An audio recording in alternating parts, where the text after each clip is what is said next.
Assalamualaikum warahmatullahi wabarakatuh. Apa kabar datuk-datuk, nyai-nyai, kanti-kanti yang ada di rumah? Mudah-mudahan dalam keadaan sehat walafiat. Amin. Terima kasih Nian karena masih setia menyaksikan Berkabar Jambi, tentunya pada edisi hari Minggu tanggal 2 Maret 2025. Benarnya lagi. Dan juga kami nak mengucapkan selamat menunaikan ibadah puasa Ramadan 1446 Hijriah bagi kanti-kanti kita yang melaksanakan ibadah puasa. Nah, dan juga ni hari ke berapa kau ingat tak? Hari keberapa? Hari kedua, hari kedua. Iya. Kemarin puasa berarti? Puasa dong. Dah puasa yang yuk. Tidak. Siap-siap kat payuk. Aduh. Iya kan ngomong-ngomong soal puasa nih, tentunya kini kan lah jam 2 dah. Dengar lagi kanti-kanti kita yang ada di rumah tuh biasanya JJS dia. Jalan-jalan sore ngabuburit. Oh, saya dengar tadi GGS ngata-ngata galau. Beda. JJS ya. Beda. Jalan-jalan sore. Iya, ngabuburit sambil kaget kok nyari takjil. Cuman kalau jam-jam 2 kok biasanya dari kanti-kanti sebelah kita kok lawar duluan dia kok ngabisi takjil kita biasanya. Nah, kan masih panas juga belum betul. Banyak juga yang dagang-dagang takjil. Mending nonton dulu lah, kita nonton Berkabar Jambi benar. Tentunya karena kita pada Berkabar Jambi hari ko banyak benar lah informasi-informasi yang kita sampaikan kepada kanti-kanti yang ada di rumah tu kan ni. Kasih tahu dulu. Nah, salah siko terkait dengan curah hujan tinggi diprediksi ko bakal terjadi hingga sepekan ke depan. Ada juga kabar terkait dengan 11.617 keluarga di Merangin menerima PKH. Selain itu, kanti-kanti petani di Kabupaten Tanjung Jabung Timur dukung pencabutan aturan rafaksi HPP Gabah. Nah, macam mana kanti-kanti berita selengkapnya bersama saya Yogi Apakelianto. Dan saya Kani Utari, Ikola Berkabar Jambi selengkapnya.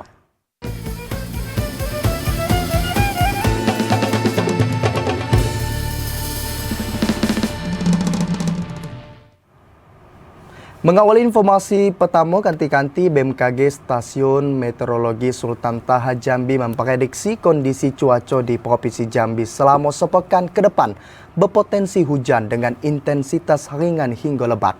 Kondisi itu diperkirakan merata di wilayah kabupaten kota dalam Provinsi Jambi. BMKG Stasiun Meteorologi Sultan Taha Jambi memprediksi hujan dengan intensitas ringan hingga lebat bakal terjadi merata di wilayah kabupaten kota dalam sepekan ke depan. Kondisi itu dipengaruhi oleh kombinasi beberapa fenomena atmosfer yang aktif, macam angin monsun Asia yang bawa kelembaban tinggi, fenomena La Nina lemah yang memperkuat curah hujan di wilayah tropis, gelombang ekuator Rossby dan Kelby yang memicu pembentukan awan konvektif, dan nilai OLR negatif di sebagian besar wilayah. Beda dengan monsun Asia yang diprediksi akan berakhir pada akhir Februari 2025, fenomena La Nina lemah masih berlangsung hingga pertengahan tahun 2025. Koordinator Data dan Informasi BMKG Stasiun Meteorologi Sultan Taha Jambi, Nabila mengatakan, kini merupakan puncak kedua musim hujan di Provinsi Jambi. Hujan yang terjadi pada sore, malam dan pagi hari diprediksi bakal berakhir hingga April lagi. Kondisi itu menambah risiko bencana hidrometeorologi macam banjir, tanah longsor, dan pohon tumbang. Nyikapi kondisi itu, Nabila ngimbau warga untuk ningkati waspada bencana dan terus mantau informasi cuaca terkini yang dirilis BMKG. Daniel Iwan, TVRI Jambi melaporkan. Kita beralih ke Kabupaten Merangin, kanti-kanti hujan deras yang menggoyok Merangin menyebabkan longsor di Desa Kotorami, Kecamatan Lembah Masure. Longsor yang terjadi pada Kamis kemarin mengelumpui arus lalu lintas di Jalan Bangko Jangkat. Tingginya intensitas hujan yang terjadi dalam beberapa takhir menyebabkan longsor di Desa Kotorami, Kecamatan Lembah Masurai, Kabupaten Merangin. Material longsor yang menutupi jalan provinsi itu mengakibatkan akses kendaraan roda 4 lumpuh. Dengan bantuan warga, hanya kendaraan roda 2 yang dapat melintasi area longsor. Pendakian Sisin menjadi lokasi longsor terparah. Selain melumpuhkan akses lalu lintas, longsor juga menyebabkan satu tiang PLN roboh. Mobil, motor nggak bisa lewat tadi. Kebetulan paskan ke sini, orang belum ada tadi. Terus gimana nih kondisinya Pak sekarang? Kondisinya masih alat beratnya belum ada gitu. Untuk mengurangi kemacetan lalu lintas, BPBD bersama Dinas PUPR Provinsi Jambi mengerahkan alat berat untuk melakukan pembersihan jalan dari material longsor. Peralatan itu tiba di lokasi pada tengah malam sehingga proses pembersihan baru dapat dilakukan pada malam hari. Listrik di Kecamatan Lembah Masurai sempat padam, bahkan terjadi gangguan sinyal. Kondisi itu mengakibatkan BPBD Merangin dan Polsek Lembah Masurai kesulitan untuk berkomunikasi jarak jauh. M. Sobar, TVRI Jambi melaporkan. Kita beralih ke Kabupaten Tanjung Jabung Timur ketika intensitas hujan ringan masih terjadi di wilayah Kabupaten Tanjab Tim. Ketinggian gelombang di perairan pesisir masih dalam keadaan normal. Peningkatan curah hujan dari intensitas ringan hingga sedang berpotensi menimbuli bencana hidrometeorologi di Kabupaten Tanjung Jabung Timur. Adapun bencana hidrometeorologi ko nyakup bencana banjir hingga angin puting beliung. Kepala Pelaksana BPBD Kabupaten Tanjung Jabung Timur, Helmi Agustinus mengatakan, kondisi cuaca di pesisir kini ko bersifat fluktuasi. Dalam beberapa hari lagi, Kabupaten Tanjung Jabung Timur diprediksi masih diguyur hujan dengan intensitas ringan. Hal itu diikuti dengan tinggi gelombang laut di perayaan Behala dan ambang luar Kabupaten Tanjung Jabung Timur yang nyampe 1 hingga 1,5 meter. Gelombang laut setinggi itu berada dalam kategori membahayakan dan diperburuk dengan angin kencang yang kecepatannya nyampe 9 km per jam yang berasal dari arah barat. Peringatan dini gelombang tinggi itu merupakan pengaruh dari berbagai kondisi atmosfer yang ada termasuk pola dan kecepatan angin. Kondisi pola dan kecepatan angin itu jadi penyebab meningkatnya peluang gelombang laut tinggi yang terjadi di sejumlah perairan.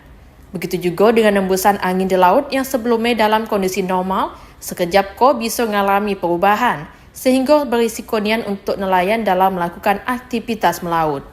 Untuk kondisi saat ini memang berdasarkan kami koordinasi BMKG bahwa untuk curah hujan memang diprediksi masih cukup tinggi, bahkan ada kondisi sedang. Bahwa kami juga telah menghimbau kepada masyarakat melalui Pak Camat bahwa surat edaran kami oleh Pak Bupati bahwa untuk berhati-hati karena di wilayah pantai timur. BPBD Kabupaten Tanjung Jabung Timur nyarani kepada nelayan kalau terjadi mendung tebal sebaiknya nundo atau cepat ngamani diri ke tempat yang aman ke daratan. Karena sewaktu-waktu berpotensi terjadi badai ditandai dengan angin kencang sesaat disertai hujan lebat. Klipa Patria TVRI Jambi melaporkan. Ganti-ganti, BPBD pastiin status siaga banjir di Provinsi Jambi masih berada di status kesiapsiagaan. Badan Penanggulangan Bencana Daerah Jambi memastikan status siaga banjir di Provinsi Jambi masih berada di kesiapsiagaan. Hal itu dipastikan dari hasil pantauan alat pengukur tinggi muka air Sungai Batanghari yang berada di angka 13 meter. Kepala Pelaksana BPBD Provinsi Jambi Bahyuni Deliansa mengatakan, meski dalam sepekan terakhir kota Jambi dilanda hujan deras dan banjir, namun banjir itu sifatnya hanya sekali lewat karena drainase yang tidak mampu menampung tingginya volume air akibat hujan deras. Namun jika status banjir mengalami kenaikan dan ada permintaan dari kabupaten kota, petugas BPBD akan turun ke lapangan. Terkait banjir yang ada di Kota Jambi ini sifatnya banjirnya hanya sekali lewat, ya karena statusnya masih kesiapsiagaan, maka kami di provinsi hanya bisa memantau. Ketika nanti statusnya naik dan ada permintaan dari kabupaten, kami akan turun di lapangan. Masyarakat yang berada di sepanjang aliran sungai serta daerah rawan banjir diharapkan waspada karena saat itu Provinsi Jambi masih berada di puncak musim penghujan. Asal TVRI Jambi melaporkan. BPBD Kabupaten Sarolangun ngimbau masyarakat untuk meningkatkan kewaspadaan terhadap potensi bencana hidrometeorologi, mengingat kondisi curah hujan yang masih cukup tinggi. Berdasarkan informasi dari BMKG Provinsi Jambi, perkiraan cuaca serta potensi hujan di wilayah Kabupaten Sarolangun, puncaknya bakal terjadi di bulan Maret Piko. Tapi kini intensitas hujan dengan skala ringan, sedang dan lebat masih bakal terus terjadi. Sejalan dengan kondisi itu, Badan Penanggulangan Bencana Daerah bersiap menghadapi pra-bencana yang timbul karena tingginya intensitas hujan. Kepala Pelaksana BPBD Kabupaten Sarolangun Solahuddin Nopri jelasi, mitigasi dan pencegahan sejak dini bersama stakeholder terkait termasuk relawan bencana di tingkat desa, telah dilakukan. Selain itu, berbagai sarana dan prasarana untuk menghadapi potensi bencana hidrometeorologi juga telah disiapi. BPBD Sarolangun ngajak warga yang berada di wilayah rawan bencana supaya meningkati kesiapsiagaan dan kewaspadaan. Adi Kusnadi, TPRI Jambi melaporkan. Sementara itu, intensitas hujan di Kabupaten Merangin cukup tinggi dan fenomena ganti-ganti bisa memicu longsor dan banjir. Untuk itu, warga diimbau tetap waspada dan tidak nebang hutan sembarangan karena bisa memicu bencana longsor. Badan Penanggulangan Bencana Daerah BPBD Kabupaten Merangin terus bersiaga untuk mengantisipasi potensi bencana longsor dan banjir. Kewaspadaan Niko meningkat karena intensitas hujan di Kabupaten Merangin semakin tinggi. Kepala Bidang Kedaruratan dan Logistik BPBD Merangin Rudi mengatakan intensitas hujan tahun 2025 tidak tersebar tahun sebelumnya. Namun dalam satu hari hujan lebat dapat terjadi berkali-kali. Fenomena Iko dapat memicu longsor dan banjir sehingga masyarakat diimbau untuk tetap waspada. Rudi juga mengimbau masyarakat agar tidak menebang hutan karena dapat memicu bencana longsor. Kemungkinan longsor itu ada. Himbauan kepada masyarakat untuk selalu berhati-hati karena kondisi perubahan cuaca ini juga kita tidak menentu. Bisa saja diperkirakan tidak hujan tetapi turun hujan. Sejauh itu, BPBD Merangin belum mendapatkan laporan dari masyarakat terkait kedua bencana tersebut. Namun terdapat 3 titik jalan Bangko Jangkat yang mengalami kerusakan akibat longsor yang terjadi pada tahun sebelumnya. Ketiga titik jalan rusak itu belum diperbaiki sehingga masyarakat harus lebih waspada bila melalui jalan tersebut. Sementara itu, banjir yang terparah pernah terjadi pada awal tahun 2024. Saat itu, Danau Kerinci dan daerah aliran Sungai Batam Merangin meluap yang mengakibatkan terjadinya banjir di 10 kecamatan Kabupaten Merangin. M. Soba, TVRI Jambi melaporkan. Kanti-kanti jangan nak war takjil dulu, tunaklah di depan TV karena kami akan balik hadir dengan sejumlah informasi penting dan menarik lainnya. Dan ganti-ganti data penerima bansos PKH di Tanjung Jabung Timur belum diketahui. Tetaplah bersama kami di Bekaba Jambi.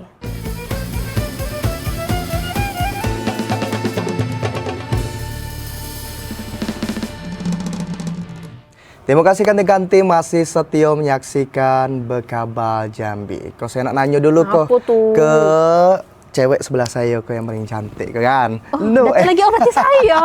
Nanti lagi upaya sebelah dia saya lah lagi. Tahu Tersanjung. tak yang lagi rame gini kok? Apa tuh? Makan bergizi gratis. Oh iya. Tapi apa saya tidak dapat ya? Oi, Ma. Lah tuh gitu kok. Oh, karena memang program itu untuk budak sekolah menengah. Iya, betul. Dari SMA ke bawah yang memang menjadi prioritas tuh. Boleh tak saya masuk lagi? Boleh juga kaki kita sebut ya. Masuk sekolah lagi. Tapi memang supaya untuk diperuntukkan untuk ganti-ganti memang membutuhkan. Betul. Ya? Dan juga program makan bergizi gratis kok salah satu tujuannya adalah untuk menekan angka stunting ada di Indonesia. Iya, benarnya lah. Dan juga selain itu juga untuk gerakin ekonomi warga. Karena banyak tadi rantai tadi sebelum makanan itu disantap budak-budak sekolah tadi kan ada juga dari yang pemasarannya, sama sayuran tuh, terus lagi masak-masak kan warga yang dilibatkan. Nanam-nanam macam jagung dan lain sebagainya itu. Lagi. Jadi tergerak juga perekonomian warga banyak. Jadi biasa. kok ngomong-ngomong kok awak kok nak nyampein berita apa kok Kok terkait dengan yang tadi tuh. Jadi ganti-ganti ada berita terkait dengan tak hanya memberikan dampak terhadap kesehatan. Program makan bergizi gratis mempunyai korelasi terhadap percepatan pertumbuhan ekonomi. Keberhasilan program itu sangat bergantung pada pengelolaan yang baik. Masalah gizi buruk masih jadi tantangan yang dihadapi pemerintahan Indonesia, terutama di kalangan anak-anak. Angka stunting dan kekurangan gizi masih jadi tantangan yang dihadapi generasi masa depan bangsa.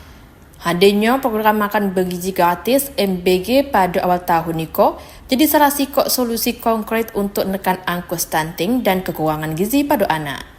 Keberhasilan program yang diinisiasi Presiden Prabowo Subianto itu tidak cuma dinilai dari sisi kesehatan, tapi juga dampaknya terhadap kesejahteraan masyarakat. Salah seorang akademisi, Fitriati, mengatakan program MBG tidak cuma sebatas menyediakan makanan yang bergizi, namun juga punya korelasi terhadap percepatan pertumbuhan ekonomi ngatasi ketidaksamuan pangan dan malnutrisi, nyiptoi lapangan kerja dan gerai ekonomi rakyat dengan melibati berbagai pihak dalam rantai penyediaan bahan pangan.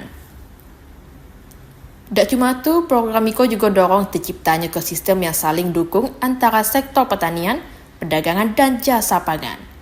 Dalam konteks pertumbuhan ekonomi, program MBG tetap harus dikawal dan dikaji, serta diantisipasi dari berbagai tantangan yang dihadapi. Keberhasilan program IKO bergantungnya pada pengelolaan yang baik.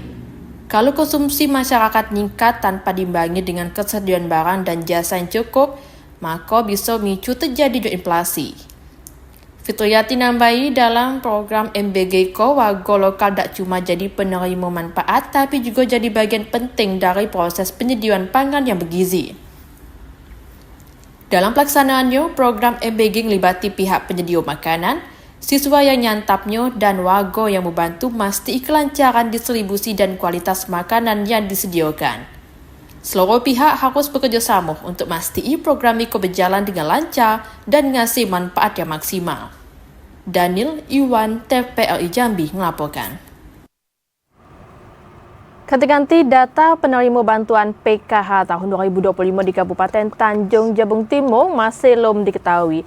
Hal itu dikarenakan belum turunnya angka IKO dari Kemensos kenai redaksi data PKM tiap semester. Program Keluarga Harapan atau PKH Kabupaten Tanjung Jabung Timur saat ini masih menunggu rilis data resmi penerima bantuan sosial dari Kementerian Sosial Republik Indonesia. Data tersebut diperkirakan akan dirilis pada Maret 2025 mendatang. Kabid Jaminan Sosial Dinas Sosial Kabupaten Tanjung Jabung Timur, RPID, mengatakan penantian rilis data IKO merupakan bagian dari proses verifikasi dan pemutakhiran data penerima PKH yang dilakukan secara berkala oleh Kementerian Sosial RI. Data yang akan dirilis tersebut akan menjadi dasar penyaluran bantuan sosial PKH kepada keluarga penerima manfaat atau KPM di wilayah Tanjung Jabung Timur. RPID memprediksi jumlah penerima bantuan sosial PKH tahap 1 tahun 2025 IKO akan tetap mengacu pada penerima PKH tahap 4 tahun 2024 lalu. Terdata ada 8.901 KPM yang tersebar di 11 kecamatan. Bagi masyarakat yang terdaftar sebagai calon penerima PKH tahun 2025, diharapkan dapat bersabar menunggu pengumuman resmi dari Kementerian Sosial. Setelah data dirilis, pihak PKH Tanjung Jabung Timur akan segera menindaklanjuti untuk proses penyaluran bantuan kepada penerima yang memenuhi syarat. Angka tersebut apabila kita ingin melihat di awal 2025, nanti bisa berlebih, bisa berkurang. Penyaluran bantuan sosial PKH IKO dirangkap mulai dari Januari hingga Maret dengan nominal berbeda dan tidak bersifat tetap atau permanen tergantung klasifikasi komponen. Khalifa Patria, TVRI Jambi melaporkan. Sekitar 11.617 keluarga di Kabupaten Merangin, Provinsi Jambi jadi penerima manfaat program Keluarga Harapan atau PKH. Komponen PKH terbesar di Merangin yakni komponen pendidikan yang mencapai 50%. Sebanyak 11.617 keluarga di Kabupaten Merangin, Provinsi Jambi masuk dalam data terpadu kesejahteraan sosial DTKS dan jadi penerima manfaat program Keluarga Harapan atau PKH. Ribuan keluarga IKO tersebar di 24 kecamatan di Kabupaten Merangin. Koordinator PKH Kabupaten Merangin, Ade Wahyudi, mengatakan data DTKS dan PKH terbanyak berada di Kecamatan Warosiau yang nyampe 908 keluarga dan di Kecamatan Pemenang yang nyampe 818 keluarga. Sedangkan komponen PKH terbesar di Merangin yakni komponen pendidikan yang nyampe 50%. Kalau yang untuk terkait komponen yang sangat dominan itu kita memiliki komponen pendidikan yang paling banyak dibandingkan daripada komponen balita, kesehatan maupun komponen resos. Ada juga mengatakan masing-masing keluarga penerima PKH komponen pendidikan dapat bantuan tunai dengan total Rp900.000 hingga Rp2 juta per tahun tergantung dengan tingkat pendidikan. Sedangkan penerima PKH komponen kesehatan dapat Rp3 juta per tahun. Penerima PKH komponen kesejahteraan yang termasuk lansia dan disabilitas Total yang didapat per tahun nyampe 2,5 juta rupiah. Bantuan Niko tidak dicairi sekaligus, melainkan bertahap sebanyak 4 kali dalam setahunnya. Pencairan bantuan sosial PKH di Merangin dilakukan melalui kantor pos dan ditransfer lewat Bank BRI. Penyaluran lewat kantor pos ditargeti selesai selama 10 hari. M. Sobar, TPRI Jambi melaporkan. Nah, ganti-ganti jangan nak pergi bukber dulu, duduk dulu yo, kita nonton Berkabar Jambi karena habis nak nempuh kami masih bakal balik hadir dengan sejumlah informasi penting dan menarik lainnya. Di antara ganti-ganti, Pemkab Merangin memaksimalkan 119 hektar sawah. Tetaplah bersama kami di Berkabar Jambi.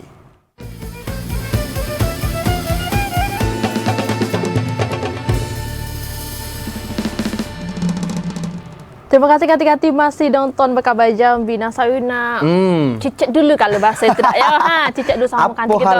Kita kau tahu tak yo kalau Provinsi Jambi kau juga banyak wilayah yang jadi lumbung padi yo kan. Di mana wae tu? Banyak kayak Kota Sungai Penuh, Hutan Jabung Timur tu juga kanti-kanti kita. Kau tu kan banyak nanam padi. Betul benar lah. Lagi memang sebelum itu kayak tahun kemarin pas lagi musim hujan tu ada terkait dengan panen, harga padi menurun yo kan. Jadi juga kayak petani kau juga nggak lesu lah juga petani padi tu dan juga ternyata kabar yang hari kau terkait dengan transaksi harga gabah. Nah, kita bagi tahu dulu untuk kanti-kanti kita pergi ni mana Badan Pangan Nasional nyabut transaksi harga gabah kering panen. Gabah satu harga iko disambut positif oleh seluruh petani dan diharapkan bisa nikati pendapatan petani lokal.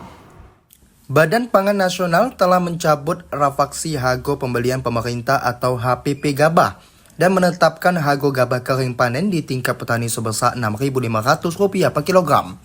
Sedangkan untuk HPP beras di gudang Bulog Rp12.000 per kilogram. Menanggapi keputusan itu, salah seorang petani di Desa Sukamaju, Kecamatan Geragai, Kabupaten Tanjung Jabung Timur, Jarno mengucapkan terima kasih kepada pemerintah sudah memperhatikan kesejahteraan petani. Dengan harga gabah kering panen sebesar Rp6.500 per kilogram, bisa meningkatkan pendapatan petani. Sebab di musim penghujan kebanyakan petani menjual hasil panen dalam bentuk gabah kering panen karena keterbatasan tenaga menjemur. Selain itu untuk masuk tanam pertama hasil panennya juga cukup banyak. Di Kabupaten Tanjung Jabung Timur, musim panen tengah berlangsung, diprediksi hasil panen mencapai 3 ton di lahan seluas 0,5 hektar. Kebijakan IKO dianggap sebagai langkah positif yang dapat memberikan keleluasaan bagi petani dalam menentukan harga jual gabah sesuai dengan kondisi pasar. Selain itu, petani sering merasa dirugikan karena harga gabah ditentukan berdasarkan HPP yang tidak sejalan dengan kenaikan harga pupuk dan biaya produksi lainnya. Lah, Mas. Ya harapan petani itu kalau pemerintah itu mengadakan macam itu yang terbaik lah, pokoknya yang terbaik, petani itu ikut senang lah. Sebelumnya, Bulog minta petani memperhatikan kualitas mulai dari gabah kering panen yang minimal hanya 25% kadar air hingga kadar sampai 10%. Namun kondisi itu menyulitkan petani terutama di musim penghujan. Cliff Fatria, TVRI Jambi melaporkan.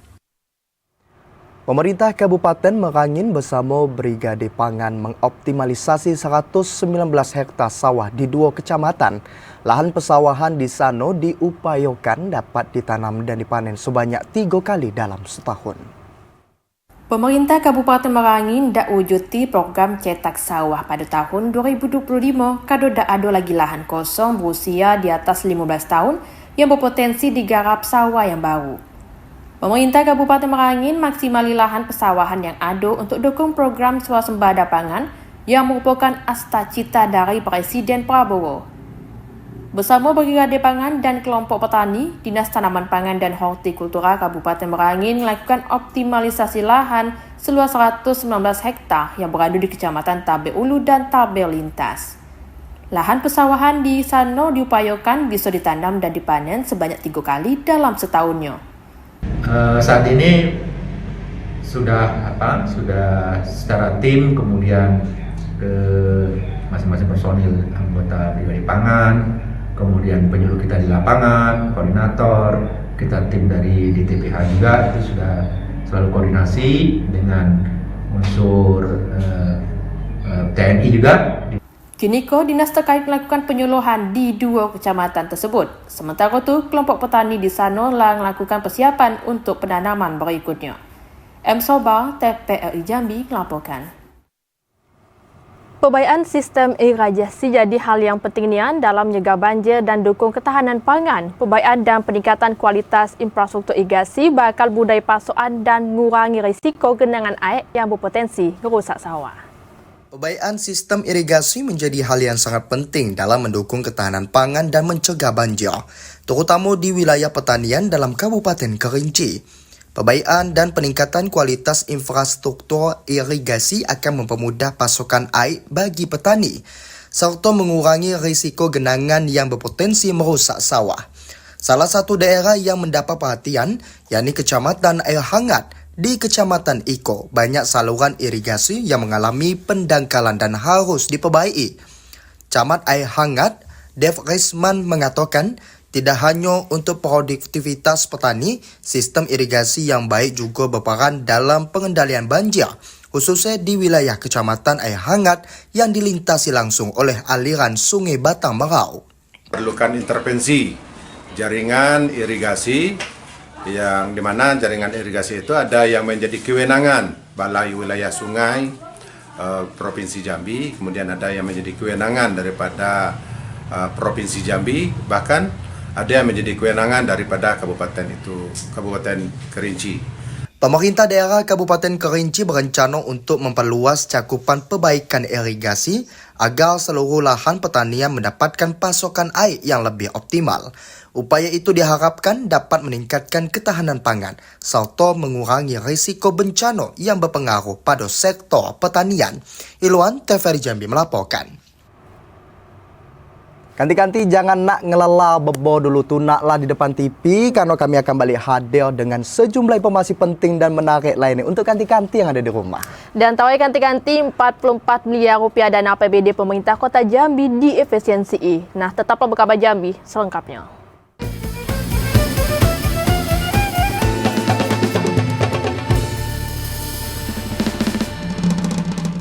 Terima kasih datuk-datuk, nyai-nyai, gegalo ya yang sedang nonton Berkabar Jambi. Kau terima kasih nian masih setia menyaksikan Berkabar Jambi. Benar. Nah kau Rani nengok jam kau lah jam 2:39. Benar, 40 lewat. Mati dah gerak tu. Jangan disebut aman. Maluan. Yo, dengar lagi kau biasa orang-orang kau, apalagi yang muda-muda kau. Nak mana? Nak beli takjil lah. Jangan mancing yo. Emang nak apa? Nak buka todong? Tak kan? Tidak dong. Tapi emang iyalah masak di rumah tu bantu mak. Ada juga yang macam tu. Ada juga yang hobi beli weh. Ada juga yang kalau budak kecil tu keinginan saya dulu tu pesantren kilat. Wah, macam mana tu? Jadi jam asyar tu mulailah ke masjid. Habis tu pesantren kilat. Nama kilat tu berarti sebentar habis selama bulan Ramadan tadi tu kan. Adalah dapat ilmu lagi tambahan selain dari sekolah, dari masjid tu juga ada Pak Ustaz yang ceramah tu. Iya, apalagi biasa kita kok kalau sudah berbuka tu. Apa tu? Solat tarawih. Sudah tu tadarusan. Kalau saya nanya Rani kok ada semalam tadarusan tu.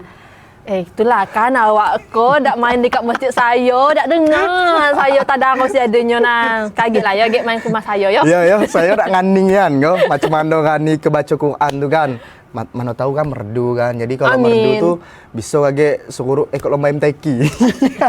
Boleh mentang-mentang ambil dari MTQ mana ya. Sudahlah kaget dulu tu kita. Kita nak ngasih kabar lagi untuk kanti-kanti kita yang ada di rumah kok. Nah, kanti-kanti ada kabar terkait dengan efisiensi anggaran di mana 44 miliar rupiah dana APBD Pemkot Jambi dipotong akibat efisiensi anggaran. Anggaran yang dipotong berasal dari perjalanan dinas pejabat, makan minum dan ATK Pemkot Jambi. Dari 1,5 triliun rupiah anggaran pendapatan belanja daerah APBD tahun 2025, 44 miliar rupiah diantaranya dipotong karena efisiensi anggaran sama Presiden Republik Indonesia Prabowo Subianto. Pemerintah Kota Jambi lah dapat surat resmi dari Menteri Keuangan terkait permasalahan Niko. Kepala Badan Pengelola Keuangan dan Aset Daerah Kota Jambi Husni mengatakan anggaran yang dipangkas berasal dari perjalanan dinas pejabat, makan minum, ATK dan sejumlah anggaran di Sekretariat DPRD Kota Jambi. Meski demikian, efisiensi IKO tak mempengaruhi pembangunan Kota Jambi ke depannya. Salah satunya pekerjaan infrastruktur macam jalan dan lain sebagainya. Kita terkait dengan instruksi Presiden nomor 1 tahun 2025 terkait efisiensi APBN dan APBD, itu pun sudah kita turunkan terkait dengan instruksi wali kota, gitu kan artinya itu. Nah, kalau perjalanan dinas saat ini itu final ya, perjalanan dinas final seluruh kita akan potong 50%. Kepala OPD pemerintah Kota Jambi diminta tetap maksimali kinerja pemerintah dan ningkati pelayanan warga. Efisiensi tidak jadi alasan berkurangnya kinerja pemerintah. Joko TPRI Jambi melaporkan. Kabar lainnya, kanti-kanti Kejaksaan Negeri Sungai Penuh geledah kantor Dinas Perhubungan Kabupaten Kerinci terkait kasus dugaan korupsi pengaduan penerangan jalan umum. Sehabis penggeledahan selama 4 jam, penyidik bawa 3 boks besar berisi dokumen sebagai barang bukti. Penyidik dari Tindak Pidana Khusus Kejaksaan Negeri Sungai Penuh melakukan penggeledahan di kantor Dinas Perhubungan Kabupaten Kerinci. Penggeledahan itu dilakukan terkait kasus dugaan tindak pidana korupsi dalam pengadaan penerangan jalan umum atau PJU tahun 2023. 8 orang saksi dari Dishub dan pemerintah Kabupaten Kerinci juga telah diperiksa terkait kasus itu. Dalam penggeledahan yang dilakukan selama 4 jam tersebut, penyidik Kejari Sungai Penuh membawa 3 boks besar yang berisi 180 dokumen dan barang bukti elektronik. Ini tim penyidik Kejaksaan Negeri Sungai Penuh melaksanakan giat penggeledahan di kantor Dinas Perhubungan Kabupaten Kerinci dalam rangka proses penyidikan. Proyek PJU merupakan program pemerintah yang dikelola Dinas Perhubungan Kabupaten Kerinci yang bersumber dari anggaran pendapatan belanja daerah. Nilai proyek pengadaan PJU tersebut mencapai 5,4 miliar rupiah. Sementara kerugian negara diperkirakan mencapai 4 miliar rupiah. Ilwan TVRI Jambi melaporkan. Nah Rani, kita kok nak ngobrol dikit nak. Boleh. Biasa kok kalau bulan puasa kok Rani, banyak benala belambun, benala orang yang jualan. Betul tak lu? Betul. Nah, nengok orang banyak yang berjualan, banyak juga yang beli. Orang beli takjil, beli es buah, es cendol, es segala. Ngomong-ngomong es sekolah hausnya nampak Diam. Lanjut. Biasa itu bisa mengakibatkan banyak sampah. Oh iya, karena tadi kan kita menyiapi juga, kita pun tidak cuma orang jualan, kita pun kalau masak rumah tuh rasanya banyak nilai yang kita siapi tuh. Nah, apa terkait sampah tadi tuh? Nah, aku ada berita terkait dengan sampah kau. Jangan nak buang sampah sembarangan. Apalagi yang menjual-jualan tuh, bolehlah sampah tuh dikumpuli, kagak dibawa balik apa ditaruh di tong-tong sampah kita bertanggung jawab ya, kita pun juga sebagai warga juga kalau bisa sampah tuh dipisah-pisahin tadi. Biar enak juga tukang ngangkut sampah tuh. Iya, organik ataupun non-organik. Lanjut. Kau ada berita terkait dengan sampah di mana Dewan Perwakilan Rakyat Daerah DPRD Kota Sungai Penuh lakukan sidak terkait laporan masyarakat adanya penumpuan sampah. Berdasarkan hasil sidak, terdapat 2 lokasi tempat penumpuan sampah terparah di Kota Sungai Penuh. Tumpuan sampah jadi masalah utama bagi warga yang tinggal di Kota Sungai Penuh. Terkait hal itu, Dewan Perwakilan Rakyat Daerah DPRD Kota Sungai Penuh melakukan sidak di 2 tempat pembuangan sampah. Berdasarkan laporan dari warga, ada 2 titik terparah yang jadi tempat penumpuan sampah di Kota Sungai Penuh, yaitu di Pasar Tanjung Bajure dan Eks-Terminal Kumun Kota Sungai Penuh.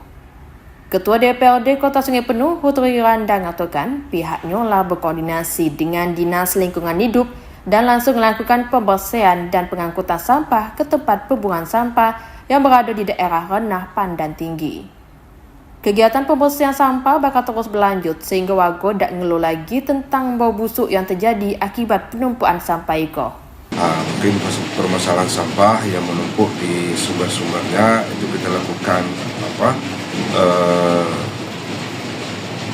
pengamatan dan melihat secara langsung, mengawasi pengangkatan sampah atau pengangkutan sampah. Mungkin di titik pertamanya ada di terminal Kota Sungai Penuh, yaitu di Pasar Tanjung Bajure dan sekitarnya. Yang kedua ada di Eks-Terminal Kumun. Putri juga berharap warga Kota Sungai Penuh tertib aturan daerah yang telah ditetapi pemerintah, macam buang sampah pada waktu yang telah ditetapi dan di tempat yang telah disediakan sama pemerintah Kota Sungai Penuh. Fahlan Dianra, TPLI Jambi melaporkan. Kati-kati jangan nak kemana-mana dulu, saya nak nempai kami masih bakal berhadir dengan sejumlah informasi penting dan menarik lainnya. Di antara kanti-kanti 108 desa di Kabupaten Batanghari belum selesaikan tapal batas. Tetaplah bersama kami di Bekaba Jambi.